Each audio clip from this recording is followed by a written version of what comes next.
Hello, we are the consultant from 1010My, and today we are going to do the review on this company and focus on payment system and the web page security. And first of all, we will talk about the scenario and then the IT infrastructure in between, and then we will going to go through the existing and potential risks, and finally we will talk about the cybersecurity solutions. And first of all, 1010My, and in the following time we were going to call TTM as 1010My, and it is a B2C and C2C company, and the user can act as a seller to sell a product on TTM online platform to the customer. It is a low cost and high quality service, and in this presentation we will focus on the payment system and the web page security.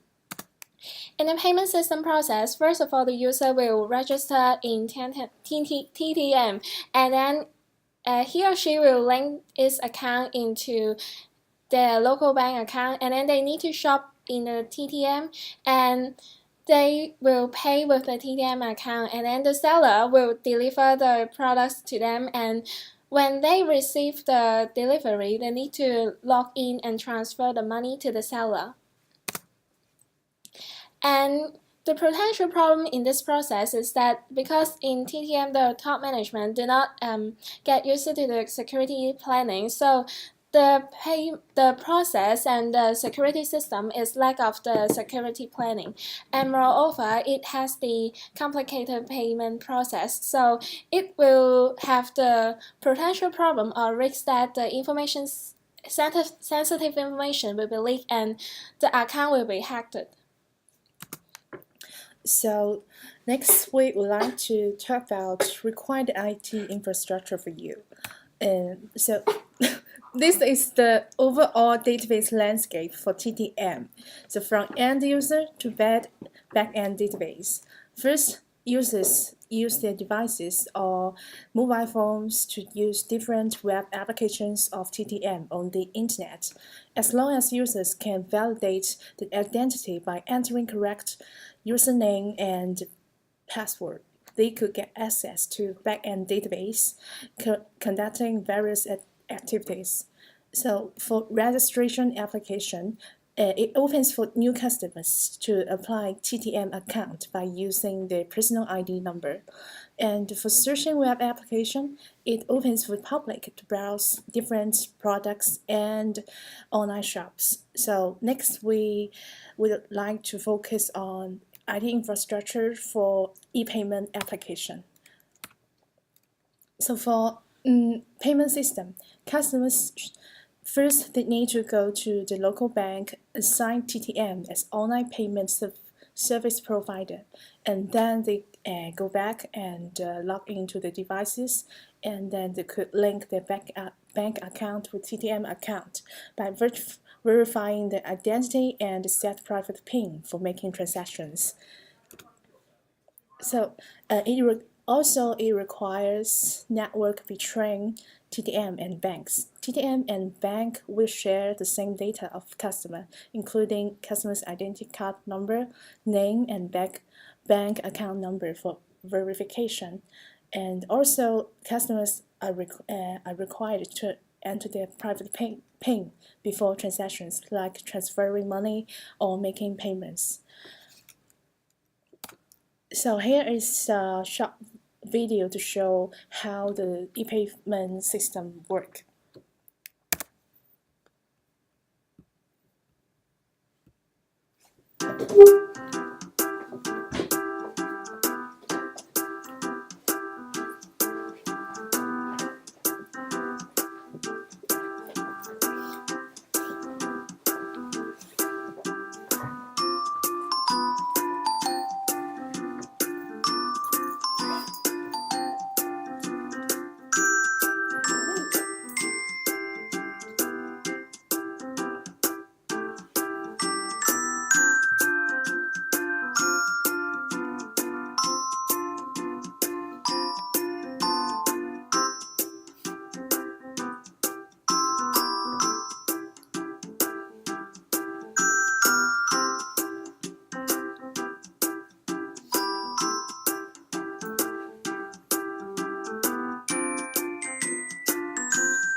Introducing how soon.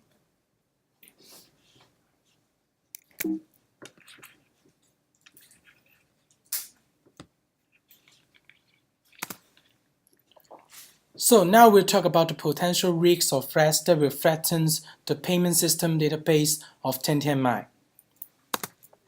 Firstly, the hackers will apply the SQL injections, which will force the database to yield. Otherwise, they will encrypt the information of the database by making it to confuse classified data.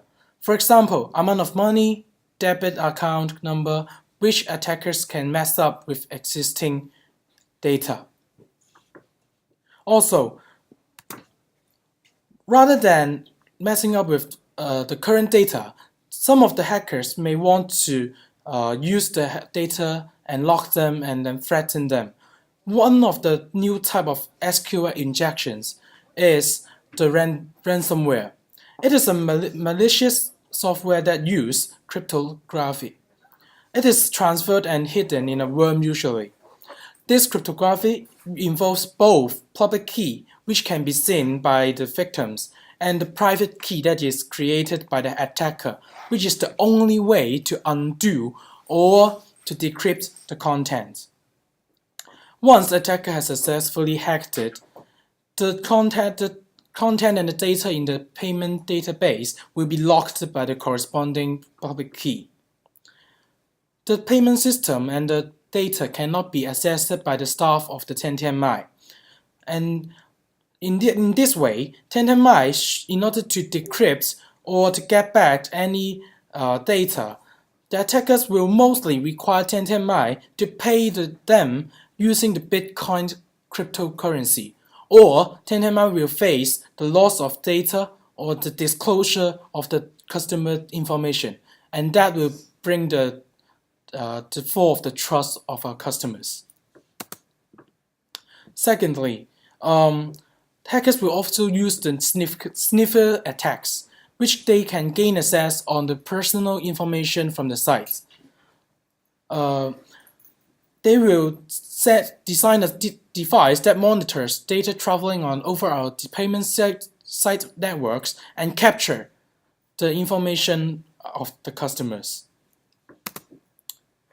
Besides of gaining access to the database of payment system, techniques that used to gain unauthorized access is also being used. Attacks like spoofing will be taken, like IP spoofing, web spoofing, and DNS spoofing. For IP spoofing, the attacker will first modify the IP address of their own system to spoof the firewall of 1010mi.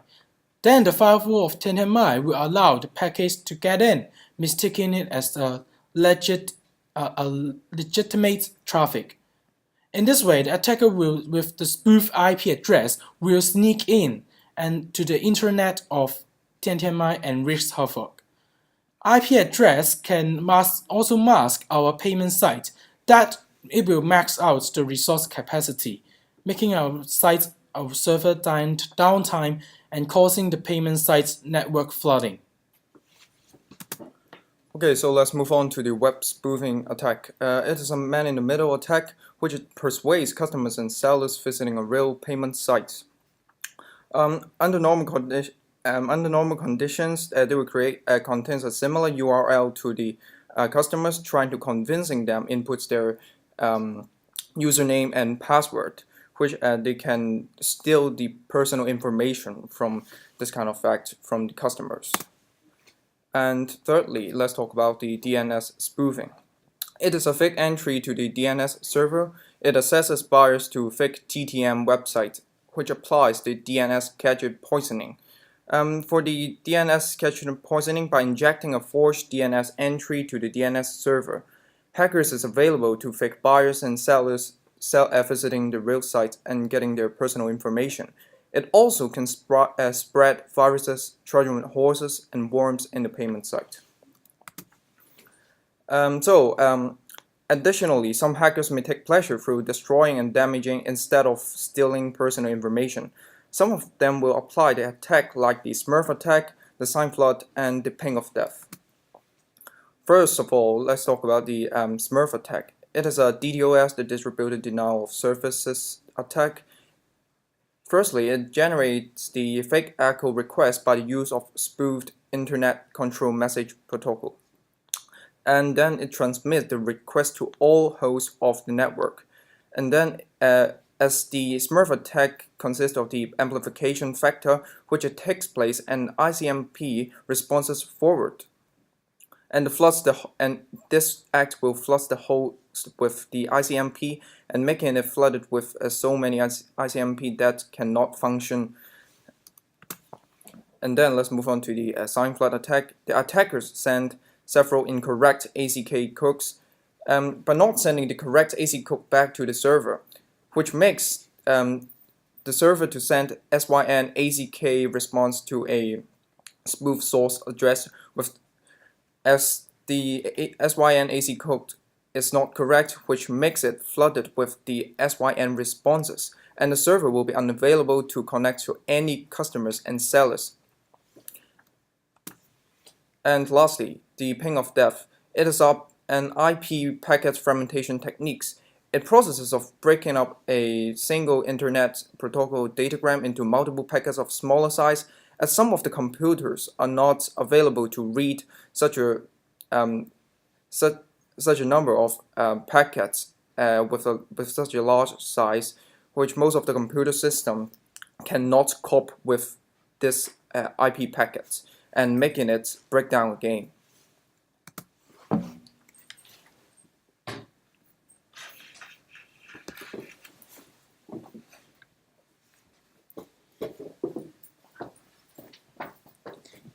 So here comes to the solution of those cyber threats. Here is the security plan development, and there are 4 stages inside the development plan. The first stage is to carry out risk assessment. We should first identify information assets such as the process database and customer status dashboard. And then we can estimate the value of those assets by multiplying the exposure factor by the asset value to obtain the single loss expectancy. Then we can rank the results according to the severity of loss. Then we can prioritize the information risks. As we are doing online shopping business, the database, customer database, and the server are the most important assets to us so that they can have a higher ranking. And then we can prioritize information risks also. We can identify them by using the likelihood of threat and impact of threat. After that, we step into the risk management strategies, and there are 4 strategies, namely the risk avoidance, risk reduction, risk transfer, and risk acceptance. Because we want to provide a safe platform to our users, therefore we prefer using risk avoidance. And here is the sphere of protection. There are 2 sides of the sphere, namely the technology and people side. And both of them are used to protect the availability, confidentiality, and integrity of our database. In order to prevent unauthorized access of database, we can use intrusion detection protection. Except firewall, TTM can adopt signature detection. And the third step is to define a set of rules that hackers may often behave, then compare incoming data of the malware signatures, and finally display the warning and block the incoming data.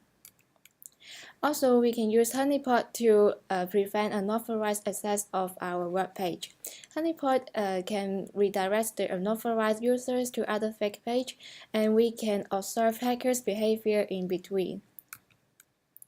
Also, in order to prevent the attack on data traveling, we can use encryption to protect the message integrity. And we recommend TTM to use asymmetric key encryption because it is safer. And asymmetric key requires a public key and also the private key.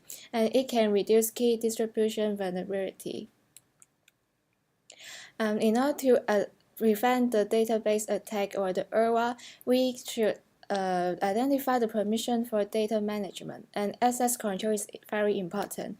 We can ask the following questions. For example, the users they have the right to select the data or to create the data, update them, insert them, or delete them. We should first ask these questions ourselves and then in order to give permission to the users. There are some accidents will incur loss of information, and we can encrypt or backup the database. For database encryption, there are two levels. The first level is storage level, which is encrypt the whole database, and the second one is column level, which is encrypt the sensitive information such as credit card information only. And backing up database is also important. Backing up database means copy the database files, and it should be made on a separate medium. There are two methods of backing up database, for example, full backup or shadowing.